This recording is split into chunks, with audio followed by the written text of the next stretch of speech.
Lecture 36 based on the fourth unit for the subject digital signal processing. And in this lecture we are going to start with DFT, that is discrete Fourier transform. So, in this lecture we will discuss about introduction to DFT and its properties. Okay.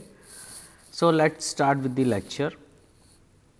So, first thing comes discrete time Fourier transform, means we are talking about this DTFT. Okay.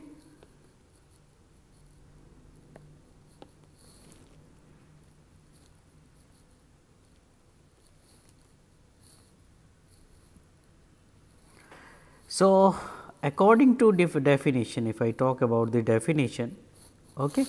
So, suppose you have this x n value and you want to calculate its Fourier transform. So, that will be given by x omega equal to summation n equal to minus infinity to infinity x n e to the power minus j omega n. Okay.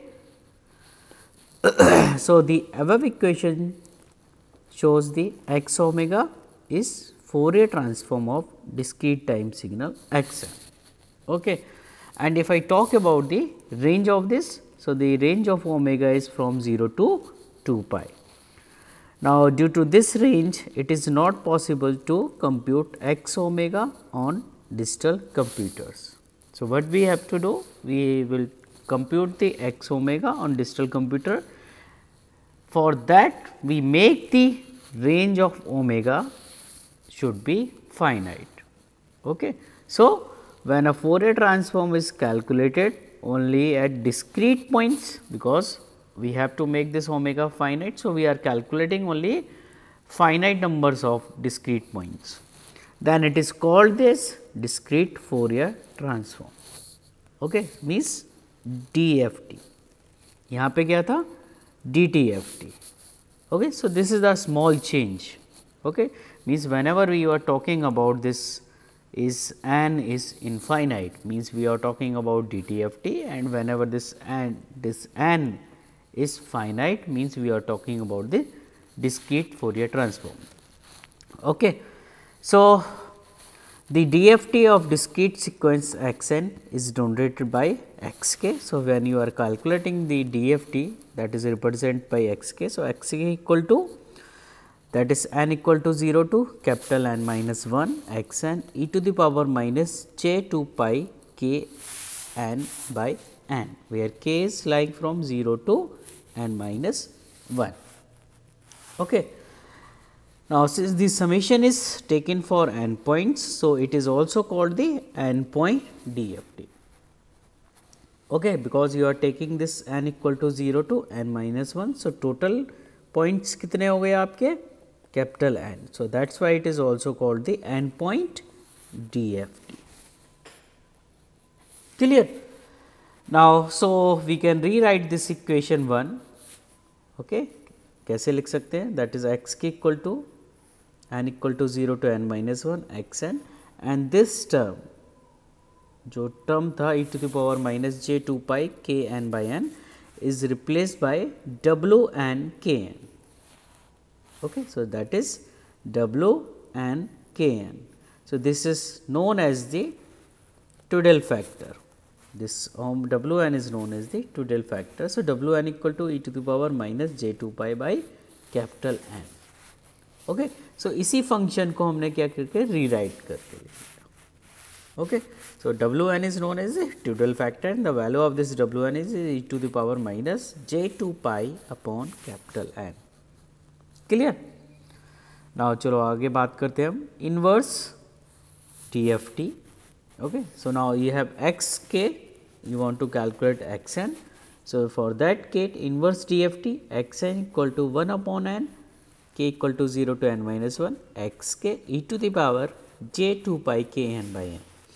See, the only change is here we are writing 1 by n, and वहाँ पे x n की जगह, because now you have x k. Okay. आपको calculate क्या करना है? x n. So, x k multiply e to the power j two pi k n by n, वहाँ पे e to the power minus j two pi था. If you see in this equation e to the power क्या है minus j two pi, and for inverse it is e to the power j two pi. So positive e to the power, okay, where n is from 0 to n minus 1. Clear? So this is also called your n point IDFT, okay, inverse discrete Fourier transform. Okay.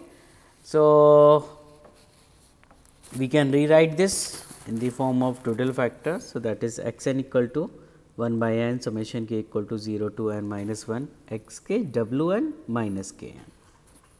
Okay. Now let us talk about some examples related with this DFT. Okay. So the first example is over here. Obtain DFT of x n equal to a to the power n u n for 0 to n minus 1, when n is lying from 0 to n minus 1, and this x n is given a to the power n into u n. Okay. So unit step function is given multiplying with a to the power n. Okay. So we know the basic definition of this DFT. Okay. If you have x n is given, you want to calculate DFT. So x k equal to क्या होता था, this value, and this is x k equal to n equal to 0 to n minus 1 x n e to the power minus j 2 pi k n by n. So we have given this x n, that is x n is equal to a to the power n u n. Okay. So just put this value. So x k equal to n equal to 0 to n minus 1 as it is, x n की जगह क्या आ गया a to the power n u n e to the power minus j 2 pi k n by n. Okay. Or we can rewrite this n equal to 0 to n minus 1, because this is also a to the power n, this is also e to the power minus n. So we can write it down in the form of the a e to the power minus j 2 pi k upon capital N to the power whole n. Clear? And this is u n means you are multiplying with 1. So when you open this series, when, because you have to put n equal to 0 to n minus 1, when you put this value you will get one series over here. So if you are taking one n equal to 0, so whatever the power of n equal to 0, that will be 1. So 1. Now put n and next one n equal to 1. So put just n equal to 1, a e to the power minus j 2 pi k upon capital N, and again. So you have to put, when we put this value, we will get these terms. Okay. So it's just at GP. Okay. And for GP summation we know that is a 1 minus r to the power n upon 1 minus r, where a is your first term, r is your multiplying factor, and capital is number of terms. So when we apply this GP formula for this series, we will get x k equal to 1, okay, because a is 1.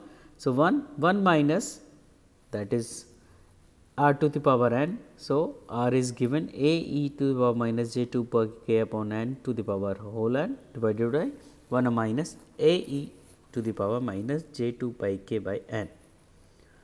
Okay. Or we can write it down, when you solve this equation we can calculate it in this form. So we will get this x k equal to 1 minus a to the power n e to the power minus j 2 pi k upon 1 minus a e to the power minus j 2 pi k by n. Okay. Now if I talk about the Euler identity, okay, so we know this e to the power minus j 2 pi k, that could be that can be we can write it down in the form of cos 2 pi k minus j sin 2 pi k. Okay. So when you put, because when you put this k value is 1, 2, so you will get the multiple number of this 2 pi. So it is understood whenever you are writing cos 2 pi k, so it is always equal to 1. When you are writing sin 2 pi k, it is always to 0. Okay. So when you put this value, this e to the power minus j 2 pi k equal to 1 plus 0 j. So, you will get 1. Okay. So, this term is replaced by the value 1. So, therefore, a to the power n u1 इसका DFT लिखेंगे 1 minus a to the power n upon 1 minus e to the power minus j 2 pi k by n. So, that will be your answer. So, simple, what you have to do, you have to just put the values in the given formula and you have to solve the mathematics, nothing else. Okay. So, in this way you can calculate the DFT for a given function. Okay. So, this is just an example for calculating this function given by a to the power n u n. So, you can remember it also, what will be the a to the power n u n DFT. Okay. Suppose if you are getting 2 or 3 function in a single function. So, you can remember it, so for reducing the calculation also. Okay. So, this is all about lecture 36. Thank you, students.